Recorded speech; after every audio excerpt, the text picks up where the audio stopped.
Guys, this is the first day we're going to cover social media, and today we're going to talk about Facebook.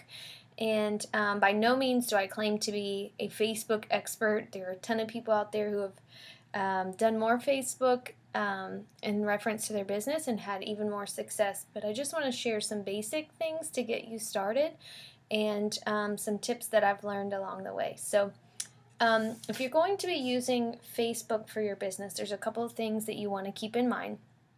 One, most people, I've heard all kinds of different numbers. I've heard people in It Works talk about it. I've heard other people who have done really well in network marketing on using social media also talk about this topic. So basically, they all keep saying the same thing. Anywhere from 3 to 5 times a day on Facebook would be appropriate.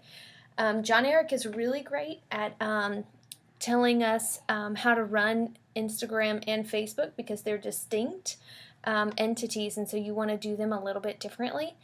So if you have the opportunity and you can, go ahead and purchase the Social Media Adventure, where you have access to 100 days worth of videos, and it takes you through all of it. I've done it. It's so good. I even go back now and refresh my memory on some things, and I would just strongly encourage you to do that if you are looking at primarily utilizing social media to build your business. If you're not, and you just want to use it as supplemental, these things are still important to do. You just might not want to do as much of it. But the very first thing I want to say is that it's very important to post every single day. Every single day. Because if you miss a day, people are thinking, oh, well, why didn't she post about it today? Is she not excited? Is she not whatever? So make sure that you're posting on Facebook 3 to 5 times a day. All right? There's also, I have a tip sheet. Here's a little thing I'm going to throw in there. I have a tip sheet that I'm going to attach to this post in your group that you can look at to help you come up with things to post about. So make sure, first and foremost, that your posts are compliant, meaning that they follow the policies and procedures, which we have already covered, and hopefully you have looked at in your eSuite, looked at that document. Like I've said before, It Works will not necessarily take the excuse that you're new and you didn't know, because everybody has access to that document and should know how to run their business and what is okay and not okay for us to do. So please, if you want to go back, it'd probably be a good idea to even review that section, especially the part about posting on social media and before and after pictures and the like. So check that out. Make sure that you are compliant. Make sure that, just a little quick review, before and after pictures have the products that were used and the time frame between the first and the second picture. Make sure you have written permission from the person, and we have a consent form on our team page that you can download. Make sure they sign it, and you actually have to send that consent form in electronically to an email address at It Works. So make sure that you're doing those things. In addition, they need to have the disclaimer. So make sure you include that either on the picture or in the text portion of your post. Okay? Another thing I would strongly advise you against, this is, if you're going to use social media whatsoever for your business, please do not post negative drama. Keep that for another time, because I have personally seen people not want to do business with other people who are negative on Facebook specifically, airing their dirty laundry, talking about the drama between their baby mama or their mother-in-law, or their best friend stabbed them in the back. Nobody wants to hear that. There's enough negativity out there that that's not what people are looking for. You want to be a solution. You want to be different than what people are seeing out there. So do not post your drama. It is not a diary. It is not a journal. Everyone is seeing that, and you're just opening yourself up to criticism and negativity and drama that you don't need. So don't put it out there. Find a way. I saw somebody so cleverly do this, and It Works. The person had like one of those mornings that one thing after another happened, and it culminated in her having a flat tire in the rain, and she still found a way to post about it And but she spun it to where she was like, well, I'm grateful I have a car.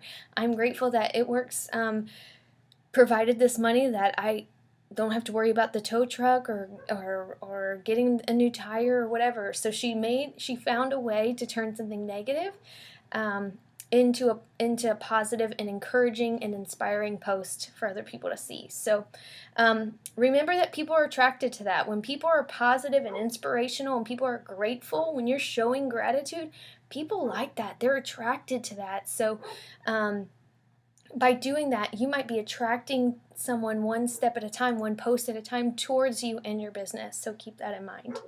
Always keep the end in mind. So think about the type of person. What's your ideal distributor? What kind of people are you looking for? Do you have a special spot in your heart for single moms? Do you want to help college students? Do you want to help people who have kids in college that are trying to afford that and keep everything going? Whatever that is that you are, the types of people that you're looking for, think of who they are and what they are attracted to. And that's kind of what you want to be promoting, is thinking about the end in mind. Who are you trying to attract with your posts?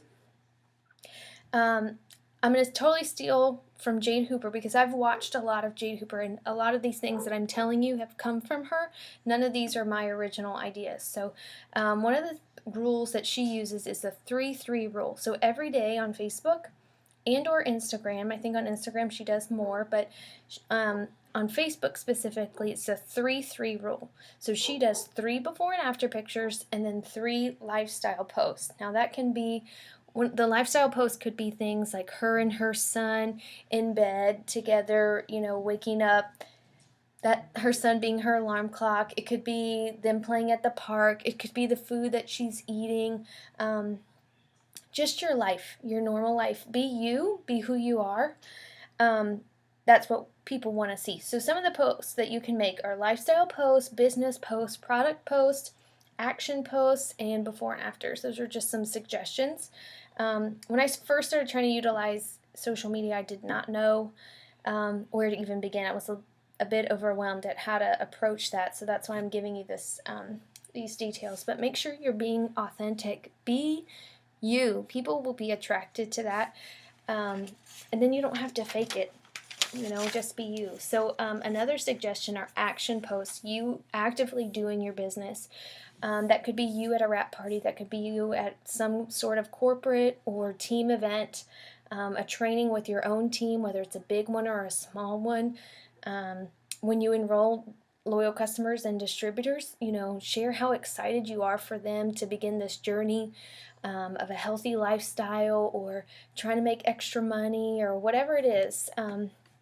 And remember that likes and comments are leads, so that if you were to make a product post or a before and after post, make sure that you're following up with those people. And we'll talk about scripts and kind of what to say later on. And if you want to check out Jade Hooper's video, she has a short video, I think it's 10 minutes or less, specifically about the conversation you should have with them, people who like or comment on your post. Also remember that you're trying to connect with your audience. I feel like I'm really good about doing that in person, but I don't do that as well, or I don't transmit that online as well. And so be really thoughtful about what you're posting and be willing to be vulnerable and share who you are without all the negativity. Put some inspirational things out there. People love that. Also, when you're scrolling on Facebook and you're liking and commenting on people's on their post, which you want to do because then they will actually see your post, so make sure you're doing that, is that you want to interject solutions to problems that they're having. If they're talking about being tired, if they're tired of Sunday night, everybody has the Monday blues. Nobody wants to go to work, and so it's a great opportunity on a Sunday night to make a business post or a lifestyle post about how you love Mondays now because you don't have to get up, or maybe that's what you're working towards. So whatever that might be, make sure that you are providing a solution to what they need. Okay, so look for that. Look for opportunities to interject. Also, on Facebook, what I would recommend and what I heard John recently talk about is um, adding new friends every single day.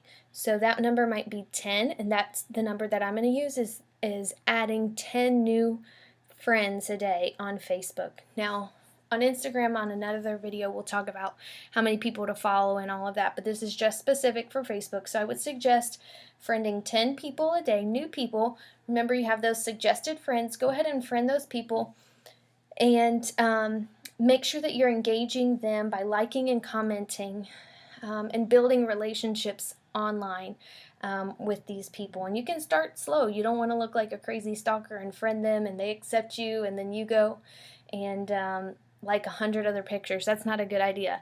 Do a couple of things every single day, and try to start to develop those relationships with them. One thing I want to caution you to, and what we teach our distributors on our team to do, is check your mutual friends as you're adding people. So if you are friends with other people on our team that aren't necessarily on your team, it's a sideline sister or a brother to you, make sure that you are checking if you have mutual friends with other people on our team. And the reason is, a lot of people on our team utilize Facebook, utilize Instagram to really run their business. And so their contacts, their friends on Facebook are their leads. And so when I'm friend requesting people, I absolutely always make sure that I go and look at the mutual friends, and I make sure that they are not mutual friends with somebody else on my team. There are too many people out there for me to poach somebody else's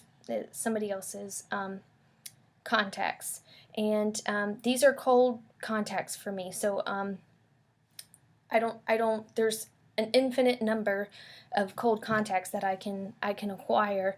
There's no reason for me to steal them from somebody else. Now, I will say this: if you are already friends with someone who is also friends with somebody else on your team, basically, my opinion is that they're fair game.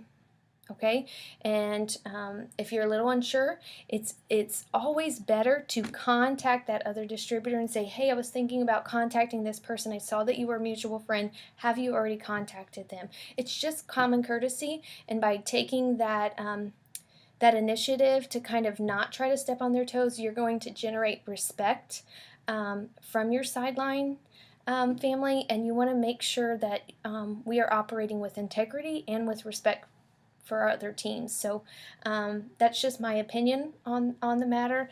And if you realize that someone is maybe a sideline person, and they're friending because of the way Facebook works, because you're their friend, you're going to get suggested some of their friends, then maybe you should consider not being their friend on Facebook if that's becoming a problem. So that would be my solution.